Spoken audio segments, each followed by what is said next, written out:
You know that thing you did last Tuesday? When you woke up and just knew.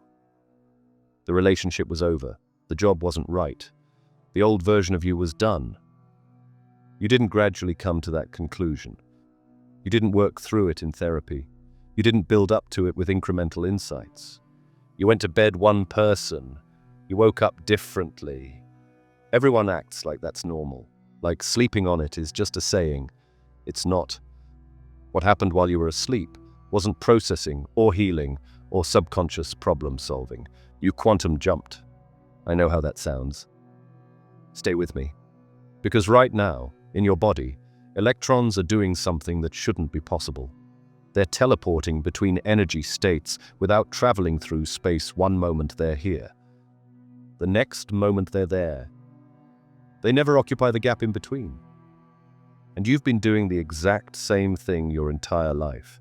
Every time you became someone new overnight. Every time something just clicked and suddenly you saw everything differently. Every time that internal argument you'd been having for months just resolved.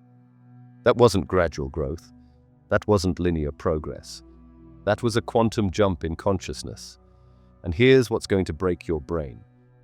One of the founding fathers of quantum mechanics spent his entire career trying to prove this couldn't happen. He hated quantum jumps so much, he compared them to medieval superstition. His name was Schrödinger, and he was wrong. We finally proved it.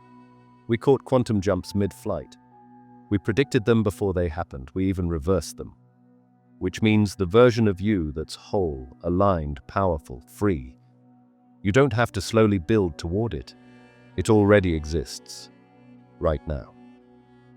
In superposition with who you are in this moment. You just have to learn how to jump. Let me show you. Let's go back to 1913. A brilliant Danish physicist named Niels Bohr just solved one of the great mysteries of his time. When you take a simple tube of gas, hydrogen for instance, and run electricity through it, something beautiful happens. The gas glows, but it doesn't glow in a continuous rainbow of colors. It produces sharp, specific bands of light, precise frequencies, always the same ones. Why? Scientists had been scratching their heads over this for years. Then Bohr had a radical idea. What if electrons in atoms couldn't have just any energy? What if they could only exist in specific quantized energy levels, like rungs on a ladder instead of a smooth ramp? An electron could be on the rung 3 or rung 5, but never at 3.7. And when it moved between levels, it would emit or absorb a photon, a packet of light, that exactly matched the energy difference between those levels. This explained the emission spectra perfectly. Each element had its own unique ladder, its own signature pattern of light. It was brilliant, revolutionary. But there was a problem buried in this theory. A problem that would haunt physics for the next 100 years. How did the electron get from one level to another? Bohr's answer: it jumps, instantaneously. One moment it's here, the next moment it's there, and it never occupies the space in between. The quantum jump was born, and one man absolutely despised it. Schrödinger was one of the architects of quantum mechanics. In 1925, he developed the wave equation that bears his name, the mathematical description of how quantum systems evolve over time. It's one of the most important equations in all of physics. But Schrödinger had a vision for quantum mechanics that was completely different from Bohr's. To Schrödinger, everything was waves, smooth, continuous, flowing waves.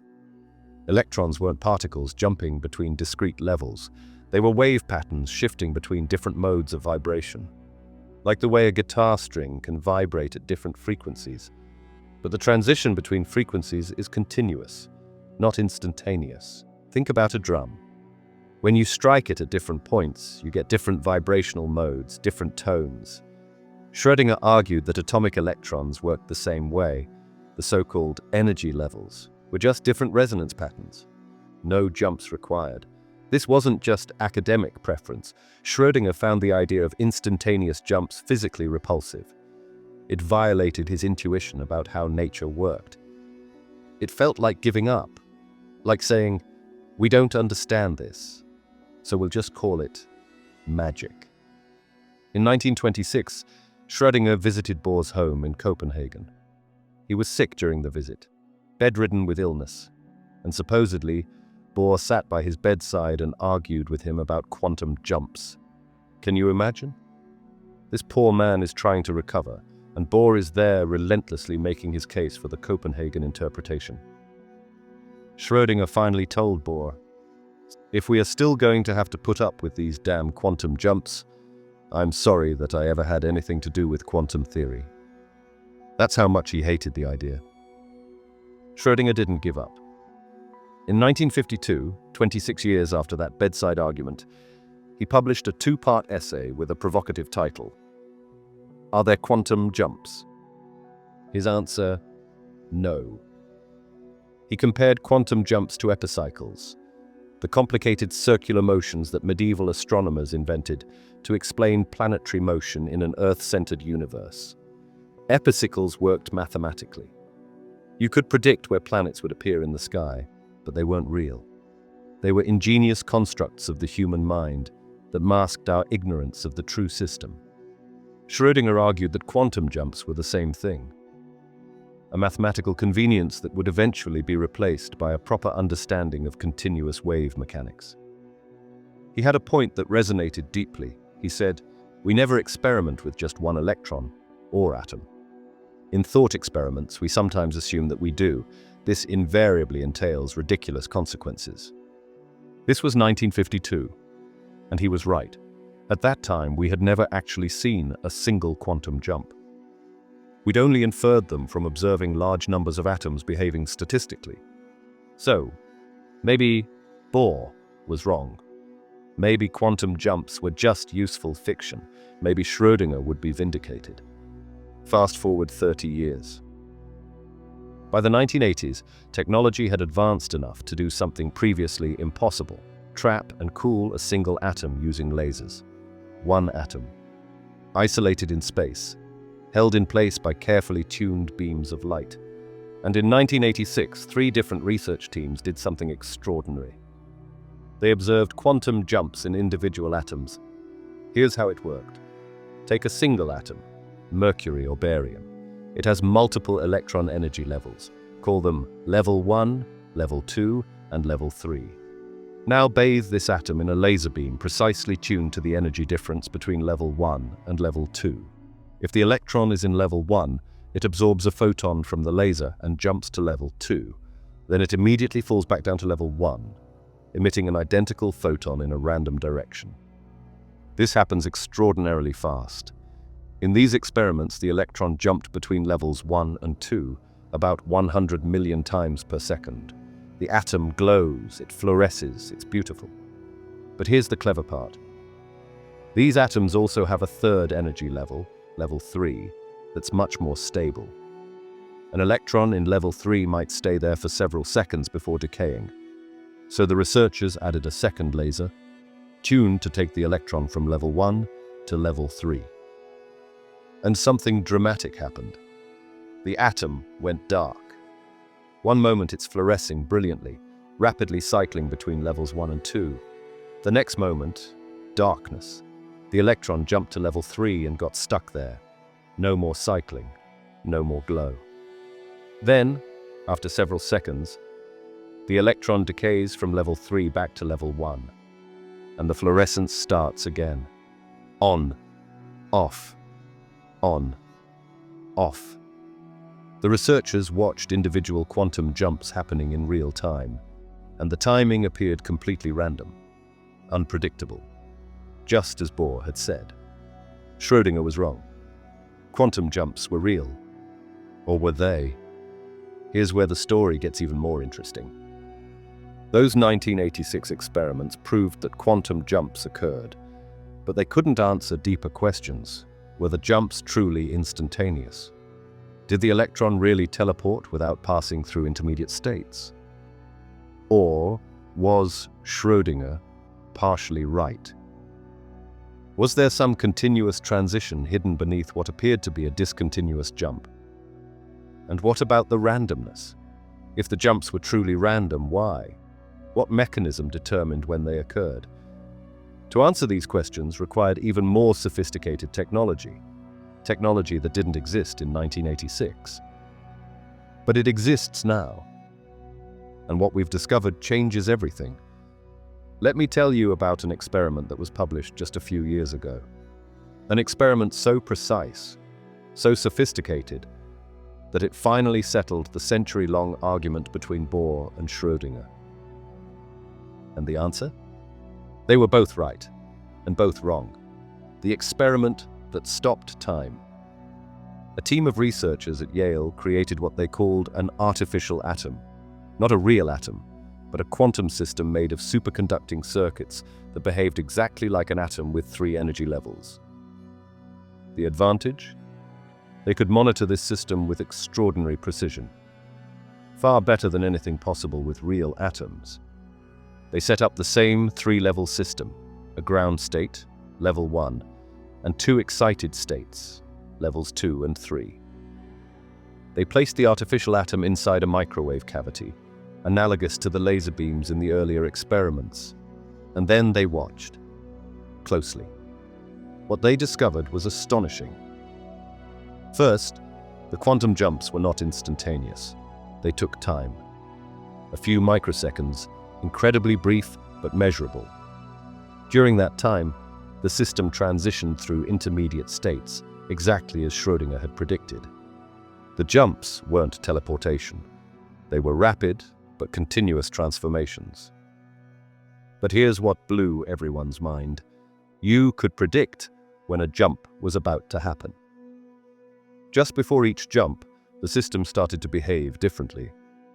There was a subtle warning sign, a precursor signal.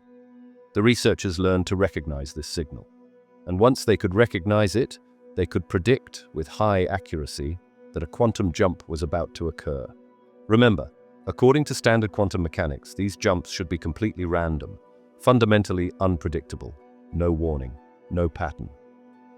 But there was a pattern, a signal, a tell, which means you can reverse a quantum jump mid-flight. Once the researchers could predict jumps, they did something even more remarkable. When they detected the warning signal, when they knew a jump was beginning, they adjusted the microwave field in the cavity, and the jump reversed. The system started to transition to the excited state, then changed its mind and fell back to the ground state. They caught a quantum jump mid-flight and turned it around. Let that sink in. The most fundamental, supposedly random process in nature, the thing that Bohr insisted was completely unpredictable, turned out to be predictable, controllable, reversible. One of the researchers said it perfectly. The jumps are not instantaneous and abrupt. Instead, they are coherent and continuous. Schrödinger was right about the continuity. But Bohr was right that something genuinely discontinuous happens when you measure the system strongly enough. Here's where we get to the really deep insight. A few months after the Yale experiment, a group of theorists published a paper explaining what was going on. They showed that there are actually 2 types of quantum transitions.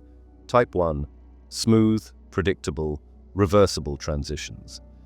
These happen when the system is weakly coupled to its environment. The measurement is gentle. The observation is light. In this regime, the system can transition through a smooth continuum of superposition states, exactly as Schrödinger described. The transition is coherent. It follows deterministic mathematical laws, quantum trajectory theory. You can predict it. You can reverse it. Type 2, sudden, unpredictable, irreversible jumps. These happen when the system is strongly coupled to its environment. The measurement is intense. The observation collapses the wave function dramatically. This is the quantum Zeno effect in action. Strong measurement traps the system in one state, and the transition to another state becomes abrupt and fundamentally random. This is the true quantum jump that Bohr described. So who won the century-long argument? Both of them. Reality contains both types of transitions, depending on how strongly you're observing the system. why this matters for you. Now here's where this stops being abstract physics and becomes intensely personal. You are a quantum system. Your consciousness, the way you experience yourself, the patterns of thought and belief that define your identity, is subject to these same principles. And here's the crucial insight. The intensity of your self-observation determines what type of transition you experience. When you're rigidly attached to your identity, when you're constantly, intensely monitoring yourself, judging yourself, defending your self-concept, you create strong measurement. You collapse your wave function into a fixed state. And any change from that state becomes abrupt, random, and often triggered only by external crisis. This is why people often change only when life forces them to. A health crisis, a relationship ending, hitting rock bottom. The strong measurement comes from outside, collapses their old identity, and forces a sudden jump to a new state. But there's another way. When you loosen your grip on your identity, when you allow yourself to exist in superposition, when you observe yourself gently rather than intensely, you can transition smoothly through intermediate states. You can predict when a transformation is beginning. You can guide it. You can even reverse it if it's not serving you. This is the quantum jump you can control. And just like those Yale researchers learned to detect the warning signals before a quantum jump, you can learn to detect the signs that you're ready for transformation. That restlessness you feel? That's not random. That's the precursor signal. That sense that something needs to change but you can't quite name it. That's the system preparing to transition. That moment when your old stories about yourself suddenly feel hollow and false. That's the beginning of the jump. The question is, are you going to fight it and collapse back to your old state? Or are you going to complete the transition? The physics of becoming. Let me make this even more concrete. In the quantum experiments, the researchers didn't just passively watch. They created the conditions for jumps to occur. They tuned the microwaves. They controlled the environment. They actively participated in the process. You can do the same thing with your consciousness. The microwave cavity for your mind is your environment, the information you consume, the people you spend time with, the practices you engage in, the questions you ask yourself. The warning signal is that feeling of dissatisfaction, restlessness, or misalignment. It's your system telling you it's ready to transition. The reversal mechanism is your ability to recognize when you're jumping towards something that's not actually aligned with your deeper truth, and to redirect before you collapse into that state. And the smooth, continuous transition? That's what happens when you give yourself permission to change without needing to justify it, without needing a dramatic story, without needing external validation. You just become different. Not through willpower, not through affirmations, through alignment with the natural process of quantum transitions in consciousness. The observer effect in your life. Here's what physics tells us unambiguously. Observation changes the system.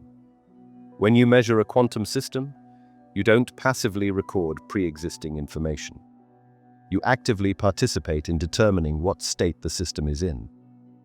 This is the observer effect. It's been experimentally verified thousands of times. It's not philosophy. It's physics, and it applies to your life. The way you observe yourself, the stories you tell about who you are, the beliefs you hold about what's possible for you, the lens through which you interpret your experience, actively participates in determining what state you're in, and you think you're objectively observing your limitations. You're not. You're creating them through the act of observation. And here's the beautiful, terrifying truth. You can change what you observe, which means you can change what you are. Not by lying to yourself, not by denying reality, but by recognizing that the reality you're experiencing is not objective. It's collapsed from a field of possibilities by your observation. And you can choose to observe differently. The quantum jump isn't something that happens to you. It's something you participate in. It's a collaboration between your consciousness and the field of possibility. And just like those researchers at Yale, once you understand the mechanism, you can predict it. guide it, reverse it when necessary. But it's not just physicists in laboratories who've mastered this. Look at the people around you who've learned to navigate reality at this level. The single mother who visualized herself debt-free every night before sleep and watched opportunities appear that made it real. The college dropout who held the image of their own business so clearly that investors found them instead of the other way around. The sick patient who saw themselves healthy with such conviction that doctors called their recovery miraculous. The teacher who imagined a specific job opening that didn't exist until it did, 3 weeks later, exactly as they'd envisioned. The researchers proved it in atoms. Regular people prove it in life every single day. You can become the scientist of your own transformation. Now we need to talk about what this actually means for you as a conscious human being. Because here's what's wild. Quantum mechanics isn't just a metaphor for personal transformation. It's revealing something fundamental about the relationship between consciousness and reality. Let me show you what I mean. You've probably heard of the double slit experiment. But let me tell you what it actually reveals, because it's more profound than most people realize. Take a particle, an electron or a photon. Fire it at a barrier with 2 slits in it. Put a detector screen behind the barrier to see where the particle lands. If you're not watching which slit the particle goes through, you get an interference pattern, bands of light and dark that can only be explained if the particle behaves as a wave, going through both slits simultaneously and interfering with itself. But if you put detectors at the slits to see which path the particle takes, if you observe it, the interference pattern disappears. The particle behaves like a particle, going through one slit or the other, never both.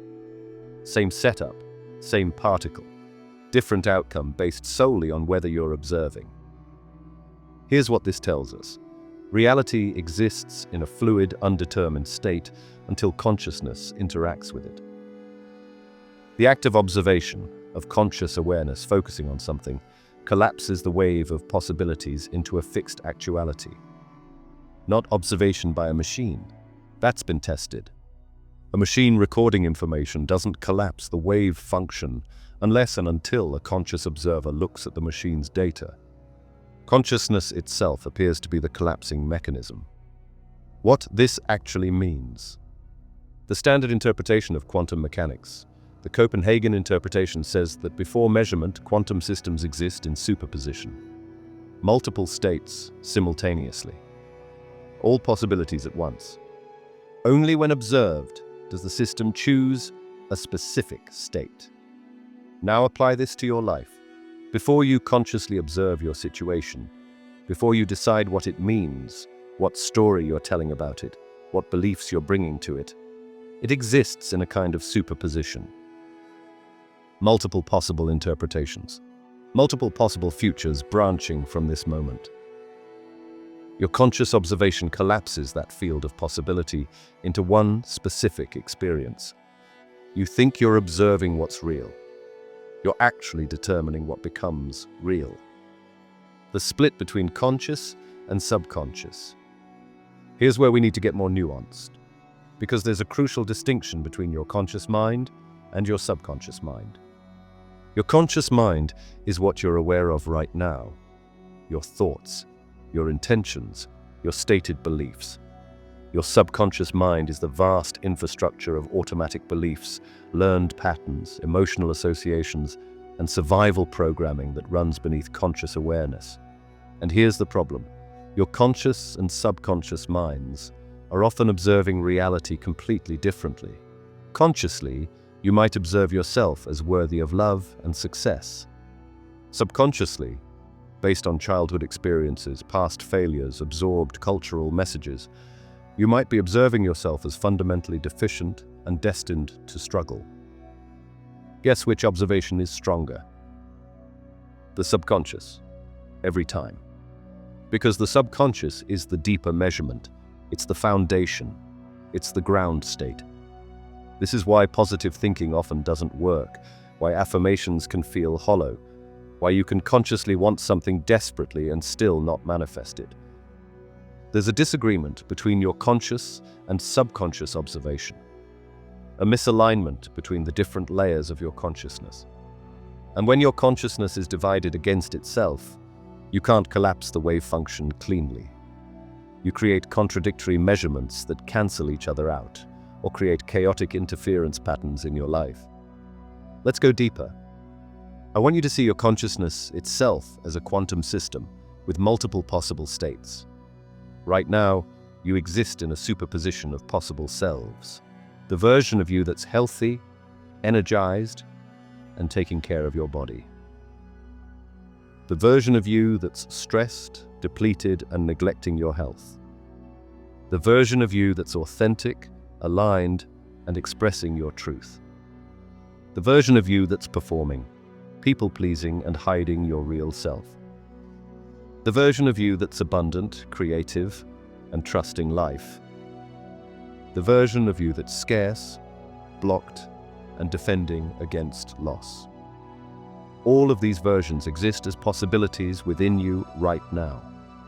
Quantum superposition in consciousness. Which one becomes your lived reality? Whichever one you observe most strongly. And observe here means identify with, give attention to, tell stories about, generate emotions around, make decisions from. If you consistently observe yourself as the struggling version, if that's the self-concept you collapse into through repetitive thought and emotion, that becomes your experienced reality. But here's the revolutionary insight. You can change your observation at any moment. You can choose to collapse into a different possible self. This is the quantum jump in consciousness. It's not about creating something new. This is crucial to understand. You're not trying to create a new version of yourself. You're not building it from scratch. You're not earning it through enough hard work, or enough healing, or enough personal development. All possible versions of you already exist in superposition. You're simply choosing which one to collapse into through your observation. The healthy, aligned, abundant version of you isn't in your future. It exists right now as a probability within your consciousness. The question is, are you going to observe it? Are you going to collapse your wave function into that state? Why this is actually good news. Here's why this is liberating. You don't have to figure out how to become different. You don't need a 10-step program. You don't need to heal every trauma before you can move forward. You just need to change what you're observing. I'm not saying trauma doesn't matter. I'm not saying healing isn't valuable. But I am saying that healing happens through observation, through bringing conscious awareness to what was unconscious, not through endless processing. And I'm saying that you can quantum jump to a new state of consciousness before you've resolved everything from your past. Because those different versions of you exist simultaneously. You're not locked into linear progression. Remember what we learned from the quantum experiments. The environment matters enormously. The researchers controlled whether transitions were smooth or abrupt by adjusting the system's coupling to its environment, the strength of the measurement apparatus, the intensity of the microwave field. Your environment is doing the same thing to your consciousness. The people you spend time with are measuring you, observing you as a particular type of person, expecting you to behave in particular ways, reflecting back particular aspects of your identity. The information you consume is measuring you, telling you stories about who you are, what's possible, what you should want, what you should fear. The physical spaces you inhabit are measuring you, either supporting expansion or reinforcing contraction. If you're in an environment that strongly measures you as your old self, it becomes nearly impossible to quantum jump to a new state. The external observation is too intense. It keeps collapsing you back into the familiar pattern. This is why profound transformation often requires environmental change. Not always physical relocation, though sometimes that helps, but definitely changing who you spend time with, changing what you consume, changing the practices and rituals that structure your days, changing the questions you ask yourself, changing the physical cues in your environment. You're creating an environment that measures you differently, that observes you as the version you're choosing to become. The practical bridge. So how do you actually do this? How do you quantum jump from one state of consciousness to another? Here's what the physics tells us. 1. Recognize you're in superposition. Stop assuming you're a fixed entity. You're not. You're a field of possibilities, multiple potential selves existing simultaneously. Just becoming aware of this is transformative, because it means you're not stuck. You're not defined by your past. You're not limited to linear growth. 2. Weaken the measurement of your old self. Stop constantly observing yourself as the person you've been. Stop telling the same stories. Stop identifying with your limitations. This doesn't mean denying your current experience. It means loosening your grip on it as your identity. The less intensely you measure yourself as your old self, the easier it becomes to transition to a new state. 3. Observe your desired state without attachment. Here's the paradox. You need to observe the version of yourself you want to become, but gently, not desperately. Desperate observation is strong measurement. It actually collapses you back into the state of being someone who desperately wants what they don't have. Gentle observation is like the weak measurement in quantum mechanics. It allows smooth transition through superposition states. You're not forcing. You're not striving. You're allowing the possibility to become actual. 4. Detect the warning signals. Just like the Yale researchers learned to recognize the precursor to a quantum jump, you can learn to recognize when your consciousness is ready to transition. What does it feel like? Usually, restlessness with your current state. Old patterns suddenly feeling hollow or false. Unexpected shifts in what interests you. Dreams or intuitions about different possibilities. Physical sensations of energy, moving or releasing. These aren't random. They're the system preparing to jump. 5. Complete the transition. When you feel the jump beginning, don't abort it by collapsing back into fear or doubt. Stay with the transition. Allow the intermediate states. Trust the process. This might feel uncomfortable. It might feel like losing yourself. That's because you are. You're losing your old self to become the new one. But remember, it's a quantum jump, not a slow climb. It doesn't have to take years. It can happen in moments if you allow it.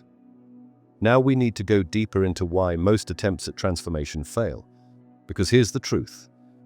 Your conscious intentions, no matter how sincere, are no match for your subconscious programming if they're not aligned. Let me explain why and how to actually bridge this gap. The architecture of consciousness. Your consciousness is organized in layers. This isn't mystical, it's neurological, psychological, and quantum mechanical, all at once. The top layer is your conscious awareness, your thoughts, your explicit beliefs, what you think.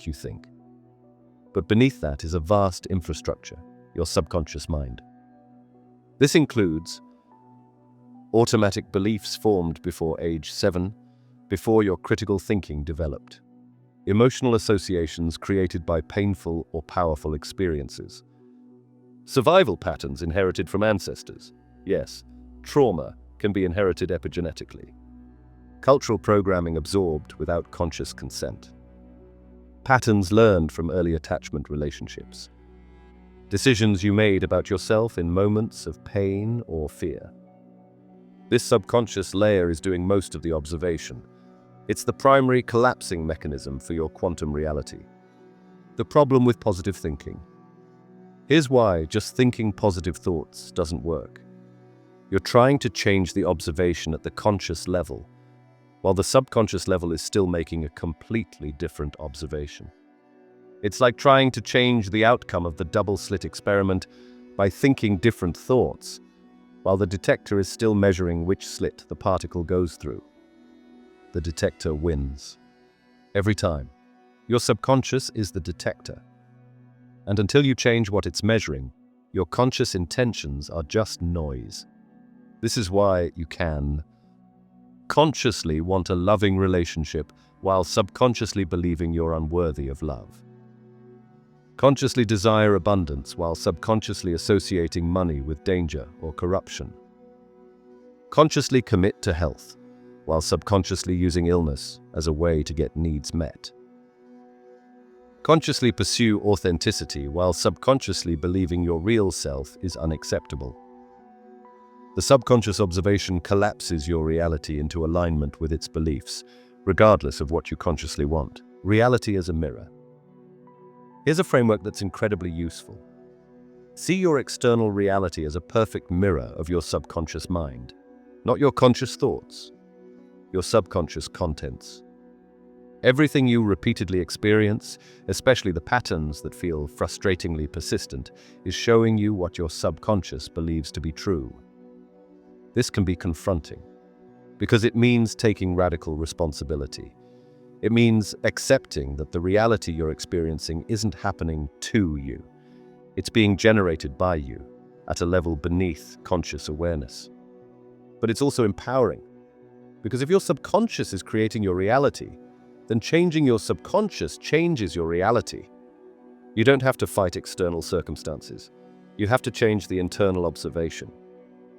The catch-22 of healing. Here's where people get stuck.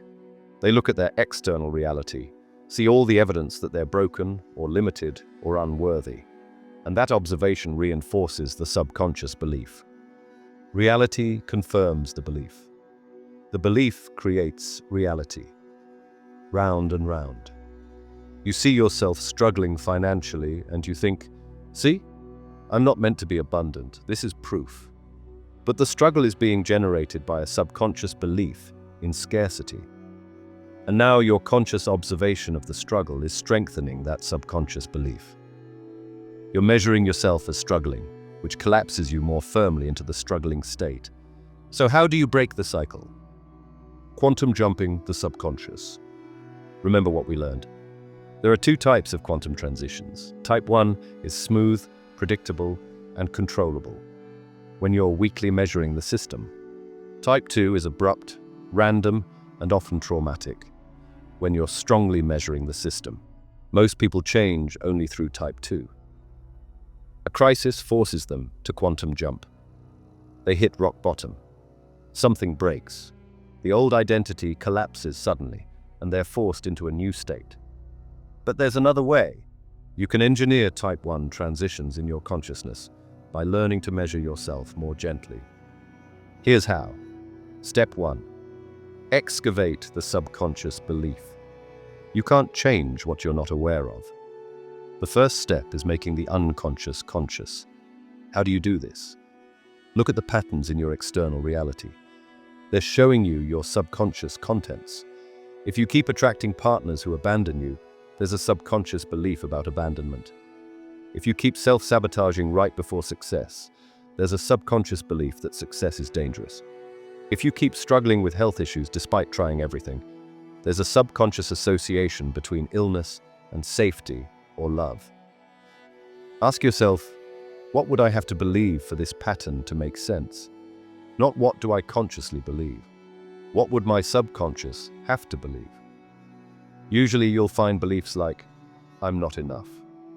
I'm not safe. I don't deserve good things. If I'm successful, I'll lose connection. My pain is what makes me lovable. The world is dangerous, and I must stay small.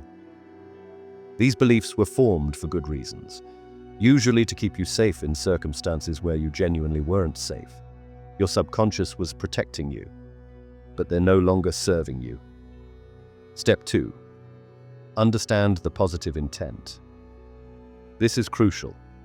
Your subconscious isn't trying to hurt you. Every pattern, no matter how destructive, has a positive intent beneath it. Self-sabotage might be protecting you from the vulnerability of success. People-pleasing might be keeping you safe from rejection. Staying small might be preventing you from outgrowing your family and losing belonging. The subconscious doesn't think in nuance. It makes simple equations. This behavior kept me safe once, so I'll keep doing it forever. You need to acknowledge the positive intent. Thank it. Honor the part of you that's been trying to protect you.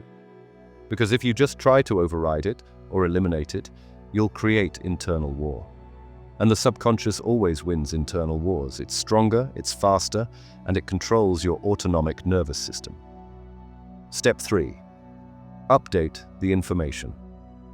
Once you've identified the subconscious belief and honored its positive intent, you need to update it with new information, not by arguing with it, not by trying to convince it through logic, but by providing experiential evidence that things are different now.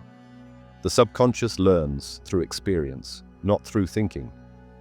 This is why therapy that's purely talking can be limited. You can understand intellectually that you're worthy of love, but if your nervous system never experiences it, your subconscious won't believe it. You need to create new experiences that show your subconscious, look, you were right to protect me back then. But watch.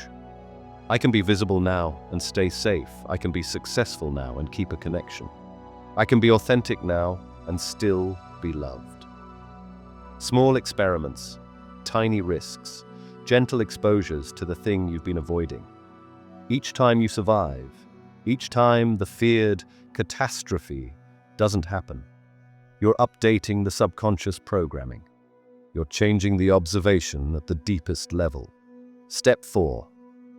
Collapse into the new state. Here's where the quantum jump happens. Once your subconscious has enough new information, once it's no longer rigidly defending against the feared outcome, there's a window where you can collapse into a new state. This is the moment when the warning signal appears, when you feel that readiness for transformation. And in that moment, you make a choice. You observe yourself differently, not as the person who needs to stay small and safe, but as the person who's allowed to expand and thrive. You quantum jump to a new state of consciousness. And here's what's wild. It doesn't feel gradual. It feels like becoming a different person, because you are. You're collapsing into a different possibility that was always available in your superposition. The role of shadow work. There's a term for this process of excavating and integrating subconscious material: shadow work. Your shadow is everything you've disowned, repressed, or denied about yourself. The parts you decided were unacceptable. The aspects of your experience you couldn't process in the moment, so you buried them. And here's the thing about shadows. They don't disappear.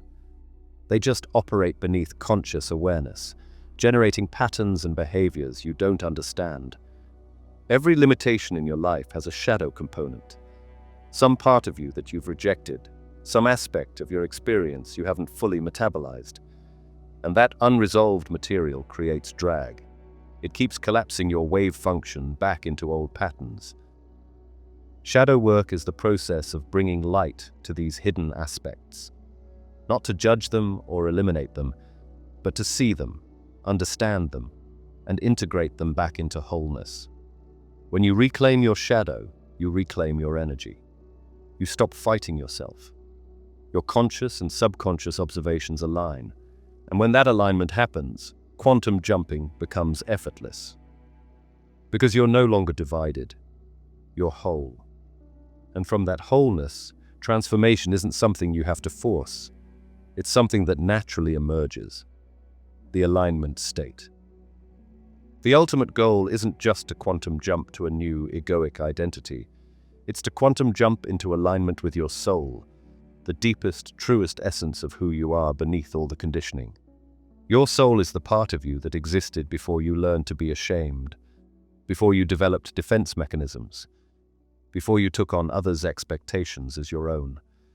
It's your original state, your ground state, in quantum terms. And here's what's beautiful. Your soul isn't damaged. It doesn't need healing. It's already whole. Everything you think of as broken in you is just layers of protection you built around your wholeness. The quantum jump into alignment is the moment you stop identifying with the protection and start identifying with the essence. You realize, I'm not my trauma. I'm not my fear. I'm not my limiting beliefs. I'm the consciousness that's aware of all of that. the observer, the witness, the space in which all experience arises. And from that identification, everything changes.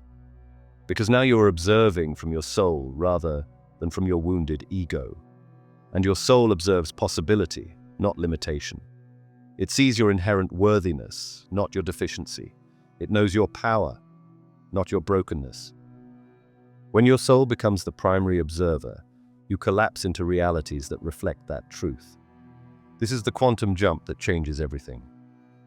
All right, let's bring this all the way down to earth. How do you actually do this? Because understanding the theory is valuable, but if you can't apply it, it's just interesting philosophy. I'm going to give you the practical mechanics of quantum jumping your consciousness. These aren't techniques you try once and hope for magic.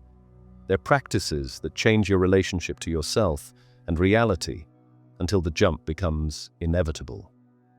The foundation: loosening your grip. First, you need to understand that the intensity of your self-observation is what's keeping you stuck. Think about it.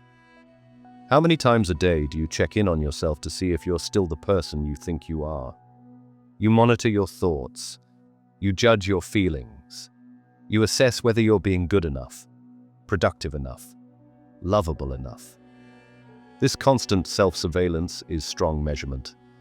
It keeps collapsing you into your familiar identity. The first practice is simple but profound. Stop watching yourself so intensely. Practice 1. Compassionate witnessing. Instead of judging or analyzing yourself, simply witness. When a familiar thought pattern arises, I'm not enough, I always fail, nobody understands me, don't fight it. Don't try to replace it with a positive thought. Don't analyze where it came from. Just notice it. Oh, there's that thought again. Like you're watching clouds pass through the sky. You're not the cloud. You're the sky. The clouds just move through. This might sound too simple to be powerful, but it's the foundation of everything. Because when you stop fighting your thoughts, stop identifying with them, stop measuring yourself by them, you weaken the observation. You create space for different possibilities to emerge. Try this right now. Notice what you're thinking. Then notice that you're noticing. That's the observer, the part of you that's aware of your thoughts, but isn't those thoughts. That observer is what you really are, not the content, the awareness. The more you rest in that observer position, the less rigidly you collapse into fixed identity states. Practice 2. Question your observations. Remember, your external reality is showing you your subconscious beliefs. But you can interrupt the feedback loop by questioning your interpretation. Something happens. Let's say someone doesn't respond to your message. The automatic interpretation might be, they're upset with me, or they don't care about me, or I said something wrong. But that's not objective reality. That's your observation collapsing possibility into one specific meaning. Ask yourself, what else could this mean? Maybe they're busy. Maybe they didn't see it. Maybe they're processing what you said. Maybe they're dealing with their own stuff that has nothing to do with you. You're not trying to convince yourself of a positive interpretation. You're simply recognizing that your interpretation is one possibility, not the truth. This loosens the measurement. It keeps you in superposition, open to multiple meanings, rather than collapsed into one fearful narrative. Do this consistently, and you'll notice. Reality starts behaving differently, because you're no longer forcing it into rigid interpretations, creating the conditions for jumping. Now that you've loosened the grip of strong measurement, you need to create conditions that support quantum jumping to a new state. Remember the physics? The researchers controlled transitions by adjusting the system's environment. You need to do the same. Practice 3. Environmental curation. Your environment is constantly measuring you. Make sure it's measuring you as the person you're becoming, not the person you've been. Physical environment. What's in your space? Does it reflect who you're becoming or who you were? What do you see first thing when you wake up? Are there objects around you that keep triggering old identity states? Informational environment. What are you consuming? News, social media, entertainment? Is it expanding your sense of possibility or confirming your limitations? Who are the voices in your head that aren't yours? We all have them, absorbed from parents, teachers, culture. Social environment. Who are you spending time with? Do they see you as capable of change, or do they need you to stay the same? Are you in relationships that require you to perform an old version of yourself? This isn't about judgment. Some people love you and still measure you as your old self because that's who they know. That's okay. But you might need to create distance while you quantum jump so their observation doesn't keep collapsing you back. And you might need to find new people who observe you as the person you're becoming. People who see your potential without needing you to prove it. Practice 4. Embodied shifts. Your subconscious doesn't speak English. It speaks sensation, emotion, and image. If you want to update subconscious programming, you need to communicate in its language. This is where embodied practices become crucial. Breathwork. Your nervous system state determines what you observe as real. When you're in sympathetic activation, stress response, you observe threat. When you're in ventral vagal activation, safety, connection, you observe opportunity. Simple practice. Extend your exhale. Make it twice as long as your inhale. This signals safety to your nervous system. Do this for 5 minutes and notice how your thoughts and perceptions shift. Movement. Your body holds patterns. Certain postures and movements are associated with certain identity states. Notice how you hold your body when you're feeling contracted, afraid, or small. Then deliberately shift it. Stand differently. Move differently. Not fake, but experimental. Your body informs your mind. Change your body, and your mind follows. Visualization. This is where you create the experiential evidence your subconscious needs. Close your eyes. Imagine yourself as the version you're becoming, not thinking about it, being it. How does that version of you move through the world? How do they feel in their body? What thoughts are effortless for them? Spend time there. Make it vivid. Your subconscious doesn't know the difference between vivid imagination and actual experience. You're creating new data that updates the programming. Practice 5. The precursor signals. Remember the Yale experiment? They learned to detect the warning signal before a quantum jump. You need to learn your own warning signals. These are the signs that your consciousness is ready to transition. Common precursors: intense restlessness or dissatisfaction with your current state. Dreams that feel significant or different. Old patterns suddenly feeling hollow or performative. Unexpected interests or desires arising. Physical sensations, energy moving, heat, vibration, emotional releases. Synchronicities or meaningful coincidences. A sense of time speeding up or reality feeling malleable. When you notice these, don't dismiss them. Don't rationalize them away. These are your systems preparing to jump. The key: don't abort the process, stay with it. Allow the discomfort, trust the transition, the quantum jump moment. Now we get to the actual moment of quantum jumping. What does it look like? How do you know when it's happening? Practice 6. The decisive moment. A quantum jump happens when you make a decision at the identity level, not just the behavioral level. Behavioral decision: I'm going to start exercising. Identity decision: I'm someone who cares for my body. Feel the difference? One is about doing. One is about being. The quantum jump happens at the being level. It's the moment you stop trying to become something and simply decide you already are. Not as delusion, not as fake it till you make it, but as recognition of a possibility that already exists in your superposition. Here's what it might feel like. You're sitting with your familiar anxiety about money, the same old story. There's never enough. I'm always behind. I can't get ahead. And then something shifts, not gradually, suddenly. You realize this isn't truth. This is just one possibility I've been collapsing into. And you feel other possibilities available. A version of you that trusts, that knows you're provided for, that sees abundance all around. And in that moment, you choose. You observe from that other possibility. You collapse your wave function into that state. It feels like letting go and stepping into something at the same time. And everything changes, not necessarily externally, not immediately, but internally everything is different. You're different. You've quantum jumped. Practice 7. Integration. After the jump, there's a critical period. Your old identity will try to reassert itself. Your environment will try to measure you as your old self. Your neural pathways will default to familiar patterns. This is normal. This is not failure. Your job is to stabilize in the new state, to consistently observe yourself as the new version until it becomes the default. How? Consistency of observation.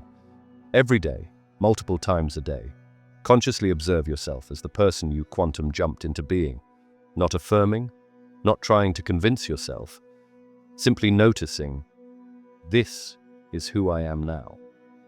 Behavioral alignment. Let your actions flow from the new identity. Not forcing, not performing, just allowing. If you quantum jump to being someone who values their health, what does that person naturally do? They don't have to force themselves to make healthy choices. Those choices are effortless expressions of who they are. Boundary with old patterns. When the old identity tries to reassert itself, and it will, don't fight it. Just recognize it. Oh, that's the old pattern. But that's not who I am anymore. You're not suppressing. You're discriminating. You're distinguishing between what's true now and what was true before. Patience with evidence. The external reality will lag behind your internal shift. This is physics. There's a propagation delay. Don't let the lag discourage you. Don't interpret it as proof that you didn't really change. Keep observing from your new state, and reality will catch up, usually faster than you think. The meta jump. Becoming the jumper. Here's the final level. At some point, you quantum jump from being someone who occasionally makes quantum jumps to being someone whose natural state is flexibility, fluidity, and conscious evolution. You stop identifying with any particular state. You realize you're the space in which all states arise. You become the quantum system consciously aware of its own superposition. And from that awareness, you can fluidly navigate between states as needed. You're not stuck. You're not rigid. You're not defending an identity. You're free. This is the ultimate quantum jump. From unconscious collapse to conscious navigation. From being the particle to being the wave. From being a fixed self to being the field of all possible selves. And once you make that jump, everything else becomes easy.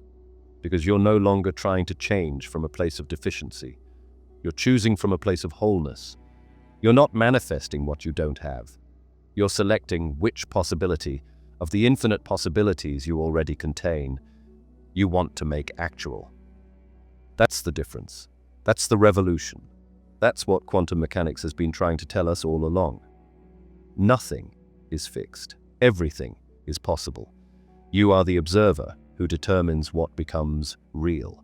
So what are you going to observe? We need to zoom out now. Way out.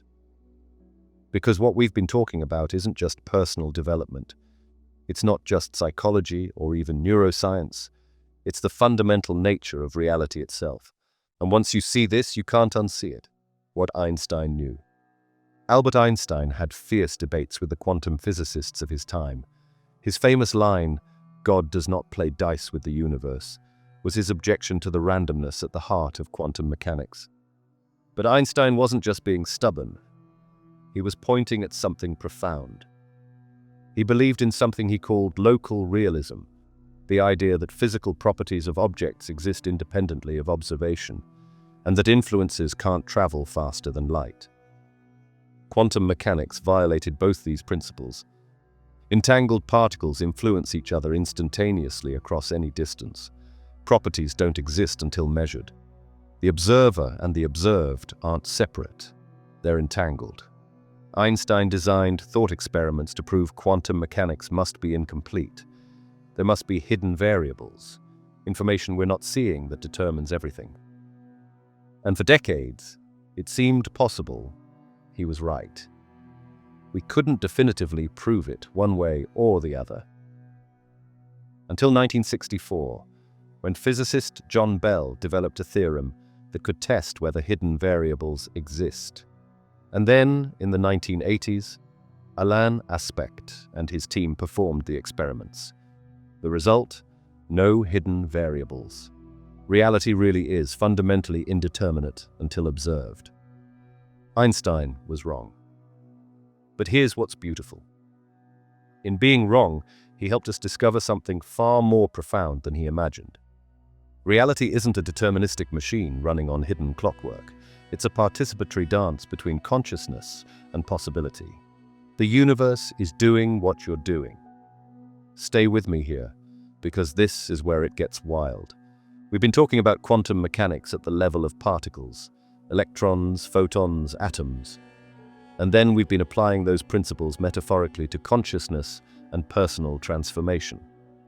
But what if it's not a metaphor? What if consciousness and quantum mechanics are actually describing the same phenomenon at different scales? Think about it. At the quantum level, systems exist in superposition until observed. Observation collapses the wave function. The observer and observed are inseparably entangled.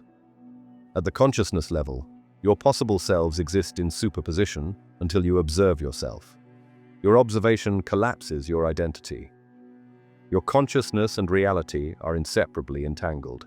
This isn't an analogy. This is symmetry, the same principle operating at different levels of organization.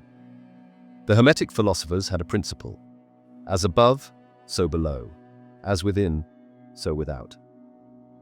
They didn't have quantum mechanics, they didn't have modern neuroscience, but they understood something fundamental about the structure of reality. Patterns repeat at every scale. The microcosm reflects the macrocosm. The inner world mirrors the outer world. This isn't mysticism, it's fractal geometry. It's self-similarity across scales. It's what we see everywhere in nature. The branching of trees mirroring the branching of lightning, mirroring the branching of neurons, mirroring the branching of rivers. The same organizing principles at every level.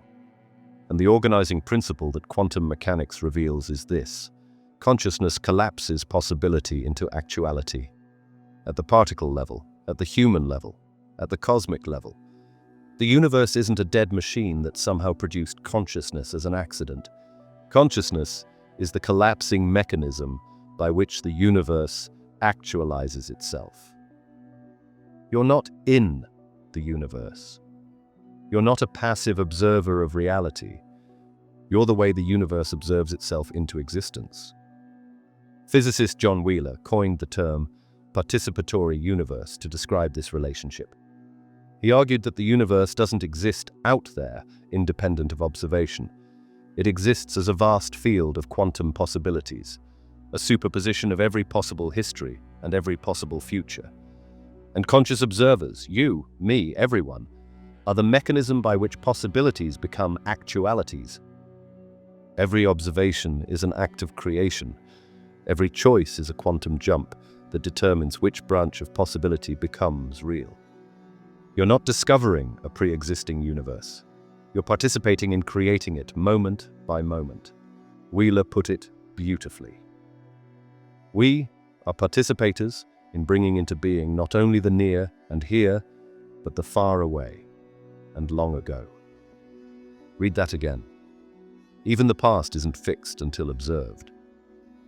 There have been experiments testing this, delayed choice experiments, where the choice of how to measure a particle now determines what path it took in the past.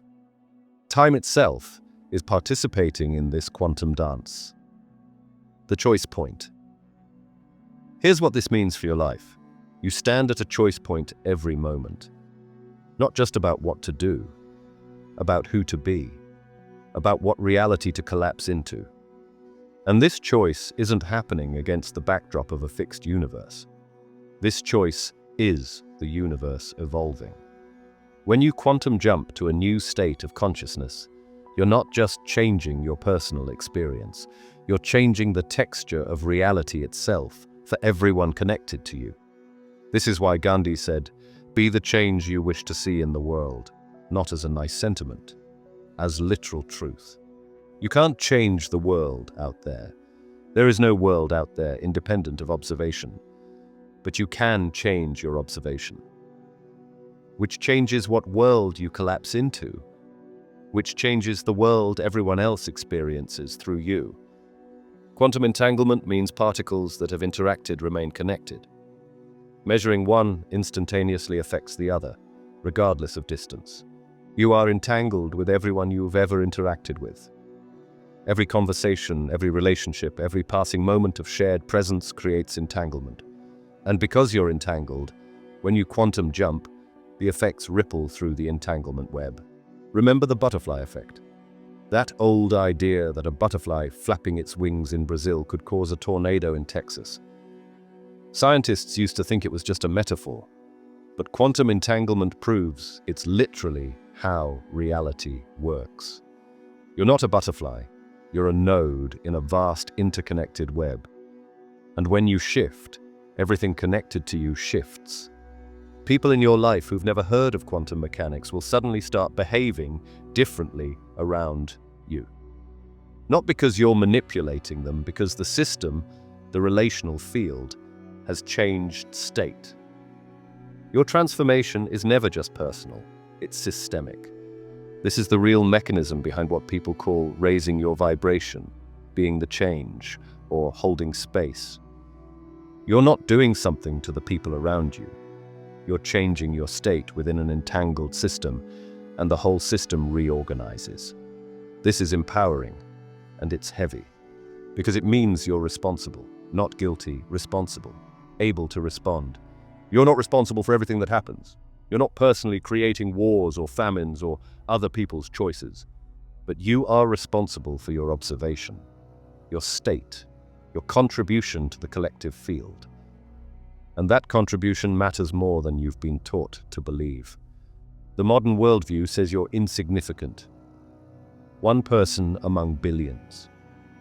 What could your choices possibly matter? But quantum mechanics says every observation matters. Every collapse of the wave function shapes reality. You're not insignificant, you're essential. The universe literally needs your consciousness to actualize itself. Here's the vision I want to leave you with. Evolution isn't a blind process of random mutations, somehow producing consciousness as a byproduct after billions of years. Evolution is consciousness learning to observe itself more clearly. From simple systems with minimal awareness, to complex systems with reflexive consciousness, to humans who can consciously direct their own evolution. And the next jump, the one we're preparing for collectively right now, is from unconscious collapse to conscious navigation. From being collapsed into fixed identities by our conditioning, to recognizing we're the collapsing mechanism and learning to wield that power consciously. This is the quantum leap for humanity. Waking up to the fact that we're not passive passengers. We're the drivers. We're consciousness becoming conscious of itself as the creative force. And when enough individuals make that jump, when enough people wake up to their nature as quantum observers actively shaping reality, everything changes. So here's what I'm saying to you. You're not broken. You're not limited. You're not stuck. You're a quantum system capable of discontinuous transformation. You contain multiple possible versions of yourself in superposition right now. The version that's healthy, aligned, authentic, powerful, free. That's not somewhere in your future. It exists right now as a possibility within you. All you have to do is observe it, collapse into it, make the quantum jump. And I'm not saying this is always easy. I'm not saying there's no work involved. Shadow work is real. Healing is real. Integration takes time. But what I am saying is, you don't have to wait until you're healed to transform. The transformation and the healing happen simultaneously. You don't have to earn your wholeness. You have to recognize it was never missing. You don't have to become someone new. You have to stop identifying with the limited version and collapse into the fullness that's always been available. Here it is, as simple as I can make it. You are consciousness. Consciousness collapses possibility into reality through observation. Therefore, what you observe becomes real. This is physics. This is metaphysics. This is the operating system of existence. And once you really get this, not intellectually, but experientially, cellularly, in every fiber of your being, you become free. Free from the tyranny of circumstances, free from the prison of your past, free from the limitation of linear time. You become what you always were, consciousness, playing with possibility, creating reality moment by moment. And from that freedom, you can quantum jump anywhere, to any version of yourself, to any experience of reality, to any contribution to the collective field. The only question is, where do you want to jump? Because the universe is waiting for your observation. Reality is waiting for you to choose. Your next quantum jump is waiting for you to stop measuring yourself as who you've been and start observing yourself as who you're capable of becoming. The choice is yours. But make it now. Because this moment, right now, is the collapse point.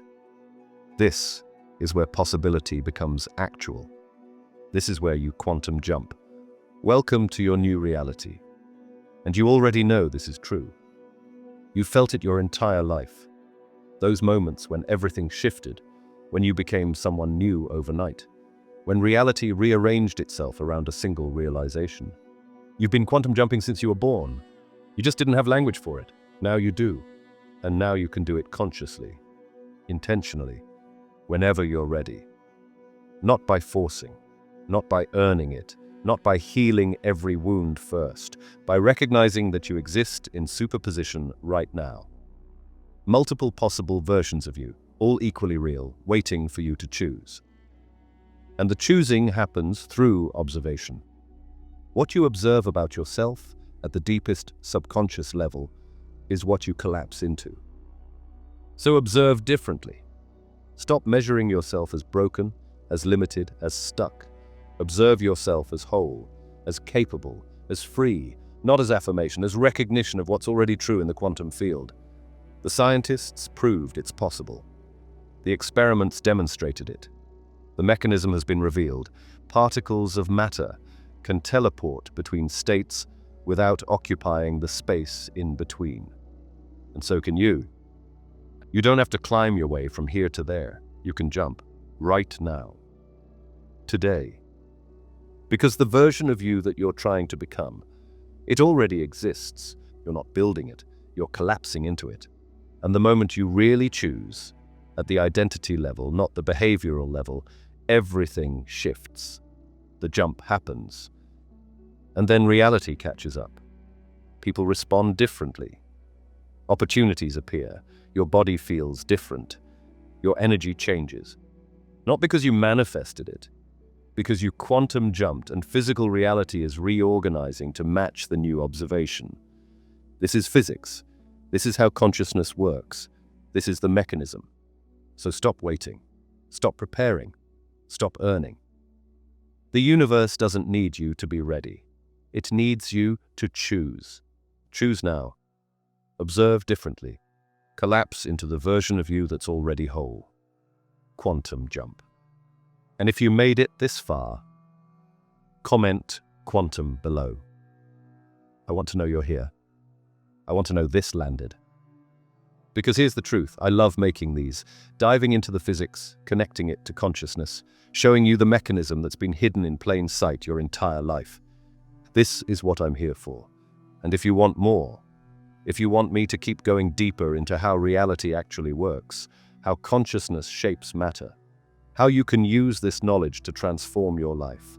Subscribe to the newsletter. That's where I go even further, where I share the practices, the experiments, the specific protocols for quantum jumping in different areas of your life. But more than that, tell me what hit you, what clicked, what challenged you. What are you going to do differently now that you know this? Comment below. Let's talk about it. Because this isn't just information, this is the operating manual for reality, and you just learned how to use it. Now go quantum jump. I'll see you on the other side.